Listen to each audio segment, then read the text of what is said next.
Есть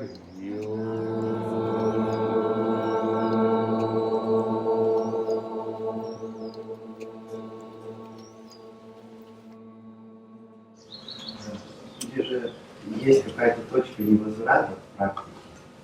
Or still there is some point no return when you become completely different. Для того, чтобы сейчас вам оставаться в пробужденном состоянии, вам нужно что-то практиковать, медитировать, или это все время происходит легко и естественно? And what about you? Now, do you need always reminding yourself, practicing to be in this state, or it became natural?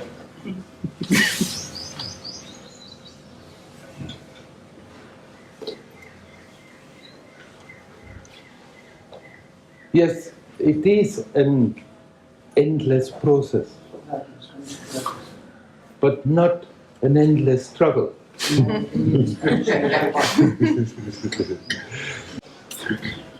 As long as we suffer, as long as we want to get out, it feels often like struggling, trying to somehow keep quiet, and the mind goes off.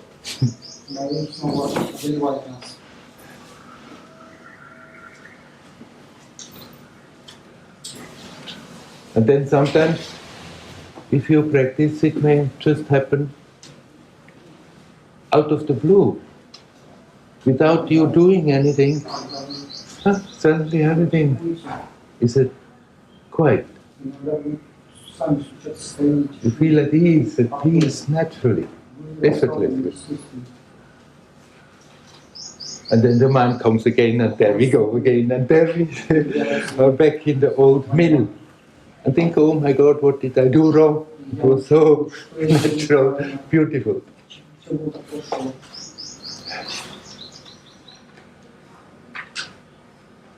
But then don't torture yourself unnecessarily and think, oh my God, I made a mistake, I have to prepare for the next time this is happening, that I'm not making that mistake.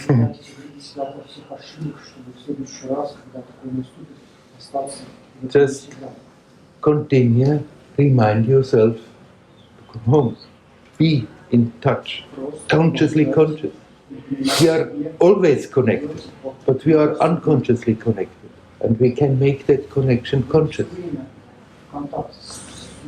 And learn to relax in that. And then it will happen more and more frequently that you just find yourself at ease, at peace, effortlessly. And sometimes it may go longer, the whole period. Sometimes there may be periods where old stuff comes up more and you have to struggle again and you think, oh my God, what did I do wrong? It seemed that it went in the good direction and now I'm again full of that stuff and struggling with my mind. Then just don't struggle, but watch it. Accept, okay, I have to go through that. I have been carrying that in my subconscious, and just because I went deeper, it became more silent, so that I opened the possibility that it came to the surface. Let it come to the surface, watch it, deal with it, and let it go, and then it's gone.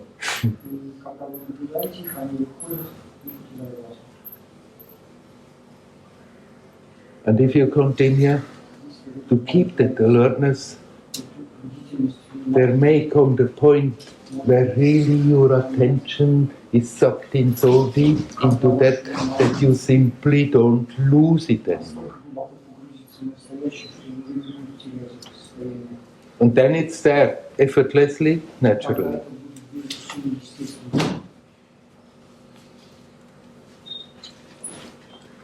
Now, it's still, even at that point, it makes a difference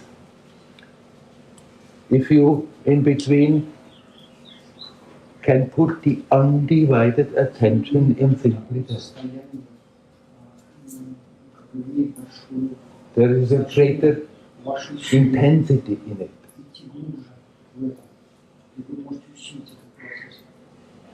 Ramana Maharshi, he had that experience when he was 17. He was a unique guy. There were not so many Ramanas walking around. He suddenly, without preparing, without effort, he did rotate into a new perspective. And some of his devotees think that was the end of the story. That was where he got his enlightenment. But no, he simply became aware of an aspect of himself that was there all the time, and he was not aware of it. And then he came and he just said and said.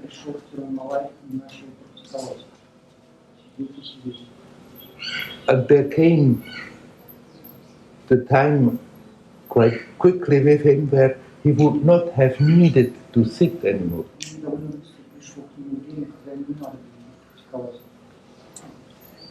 And yet, he kept on sitting for another 20 years, like nobody gets it.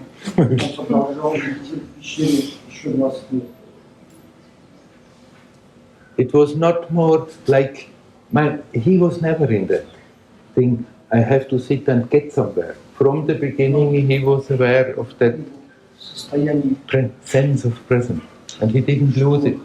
For that, he was unique. But still, he came and said, and it opened further.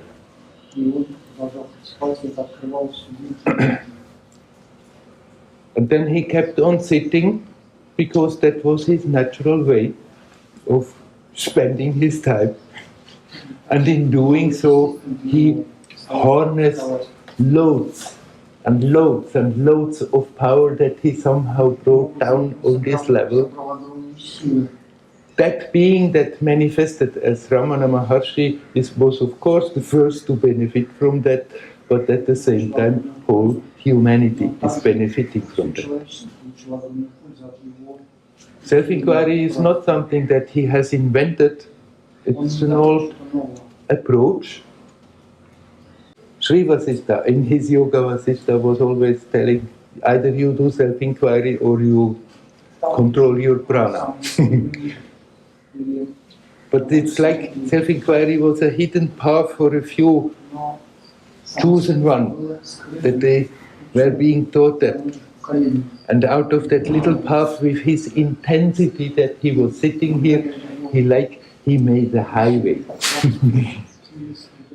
And so many people have access to that, and he keeps on inspiring people, even 70 years after he left his body, just because of that intensity with which he has been living.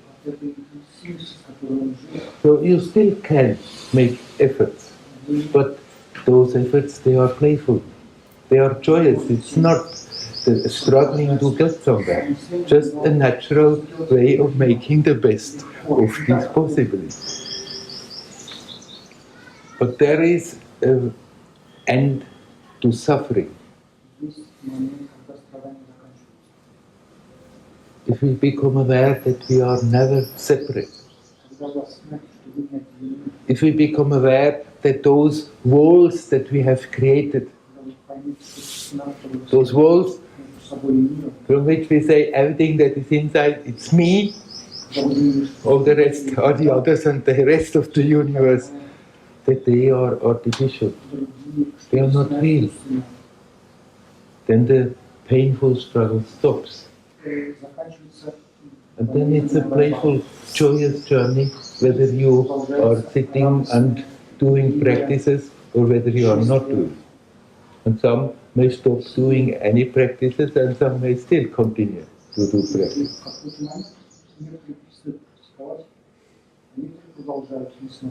The Tibetans, they all practice. No matter where they are, they still keep up their practices. But not with that idea of struggling and wanting to reach something. Simply because it gives them the most amount of joy to intensify that experience.